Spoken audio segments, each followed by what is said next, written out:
But first, something really exciting happened a couple of days ago. Cornel West, the most important public intellectual in America, went and visited Joe Rogan.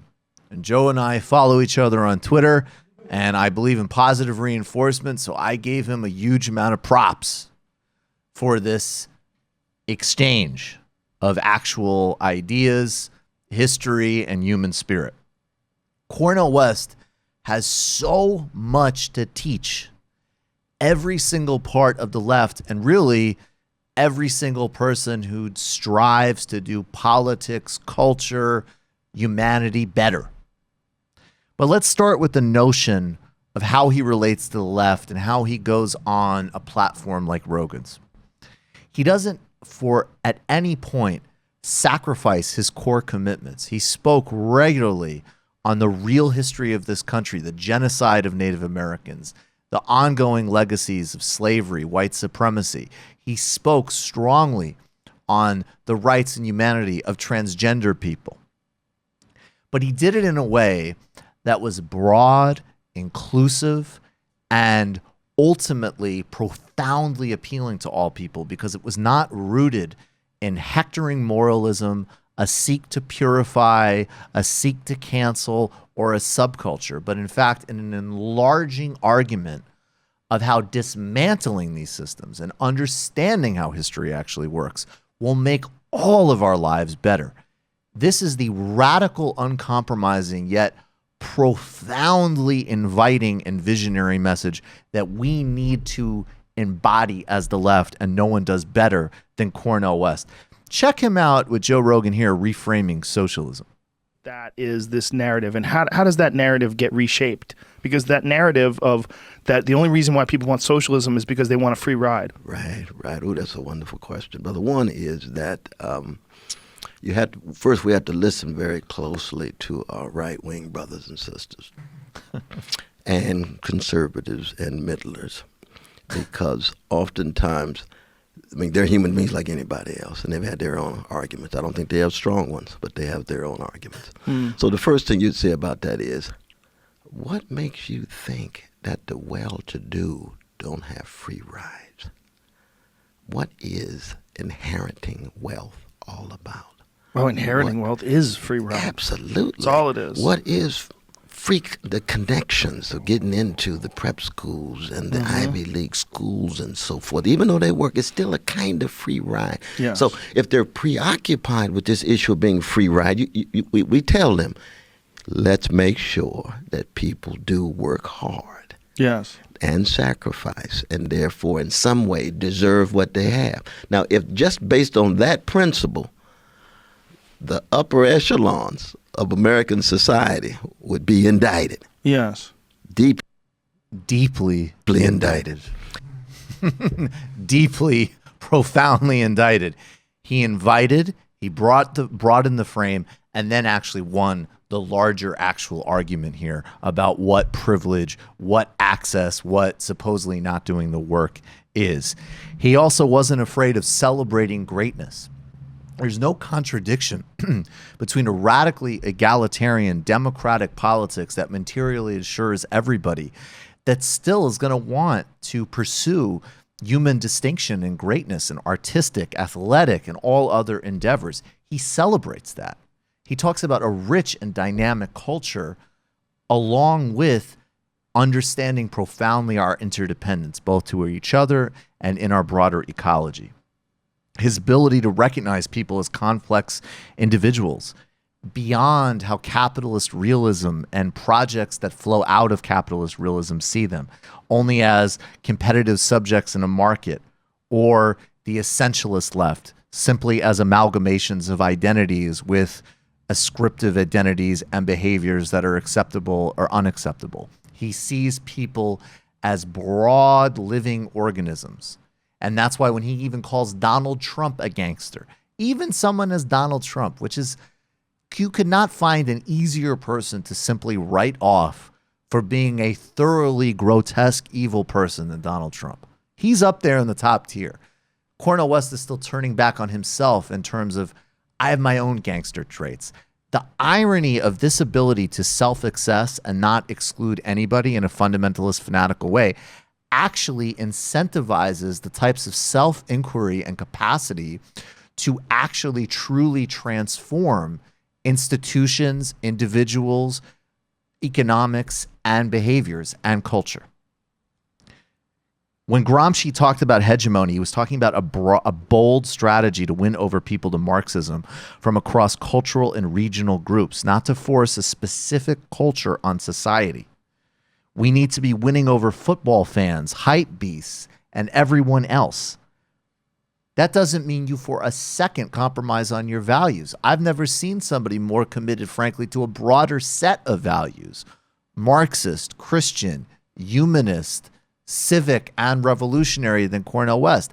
That synthesis, that broadness, that's why I admire the man so much. There's too much focus on making socialism a social distinction. It's not. It's a movement for liberation that means including many different people. And of course, that brings us back to Mark Fisher's genius 2014 essay that we haven't fully absorbed yet, The Vampire Castle.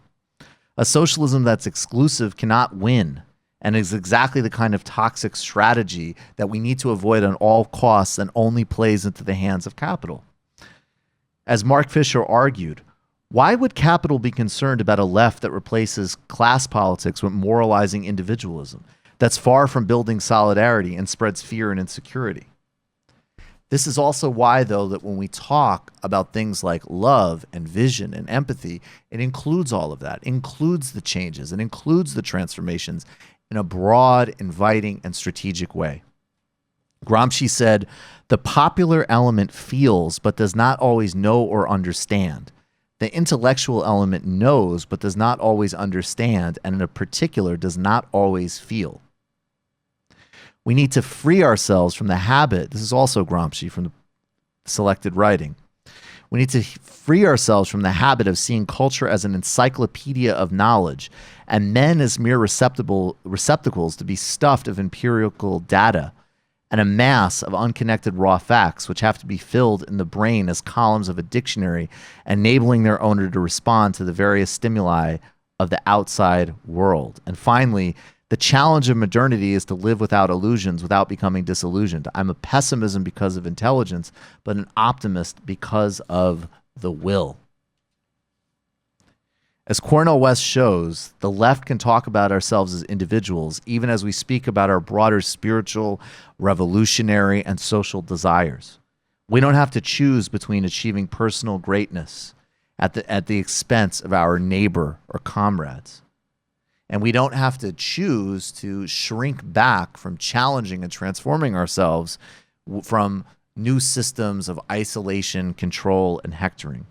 We can win with a politics of love, community, inclusivity. We just need to build it. That's why West did so well on Rogan.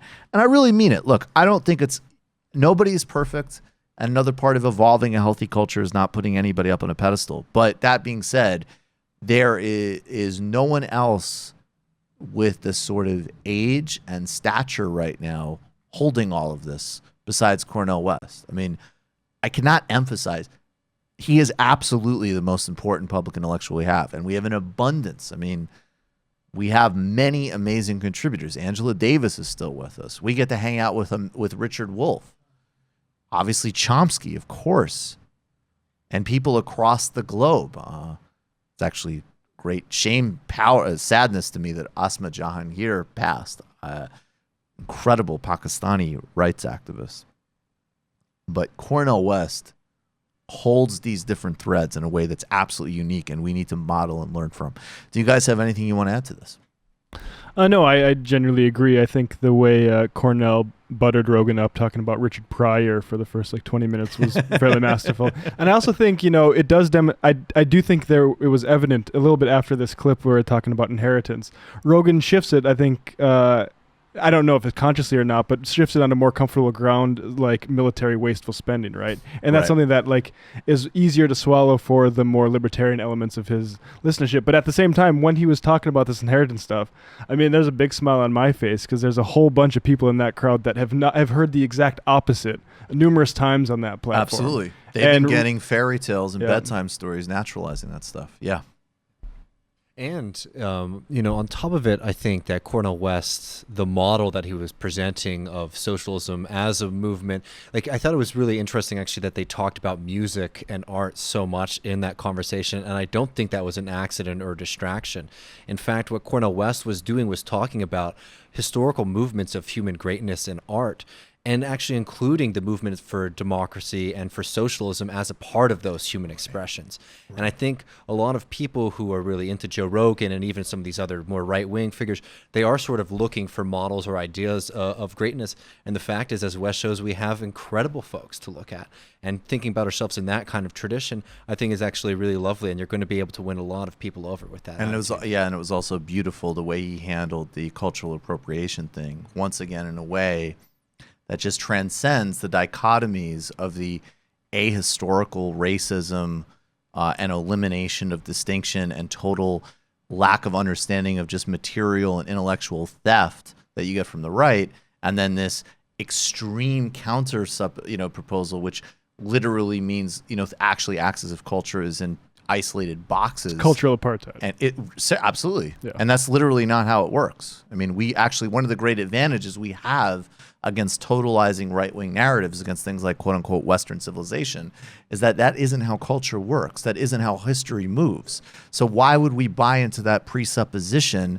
And actually, that's where you get a really disturbing dynamic where some of the really extremes of that type of approach starts to echo the new resurgent far-right interest in the nation state, which is the emphasis, one justified, one unjustified, but at the same time, the pure emphasis of the particular over the universal. And if we don't have a universal, we're simply not going to win. And we're also not going to be involved in a broader liberatory project. Nobody, again, does that better than Cornel West. And just like to echo his words, I mean, what he said about that question was there are roots and there are routes. And he was able to find that line where he was saying, it's like, look, yeah, these are movements that come from black, the black tradition, the black culture, and the black history. And he says, and their routes are global. And like, that's like the libertarian potential of it. And that's what right. makes it such a, beautiful thing. And I found that was really smart rather than sort of falling into a trap that somebody on the right might love, oh my God, he's saying there's no such thing as cultural appropriation. He didn't say that at all. No, he didn't. He like quite literally Not at just all. said, it's like, but there's, there's a distinction that we will have to make. And there's a fake version of this that the right wing likes to push up. And then some people, on the left accidentally push up as well. And he tore that down and made it very clear what that distinction was. Absolutely. You've just watched a Michael Brooks show video, and you can watch all of our full main live shows every Tuesday night at around 7 p.m. Eastern Time, and subscribe to get all of the clips you want. We're covering the globe. We're focusing on international relations, the intellectual dark web. We're having fun. We're doing deep dives with a lot of amazing guests. Of course, become a patron for the whole thing at patreon.com/TMBS, or subscribe to this YouTube channel and help us keep growing and get that content out there. Subscribe below.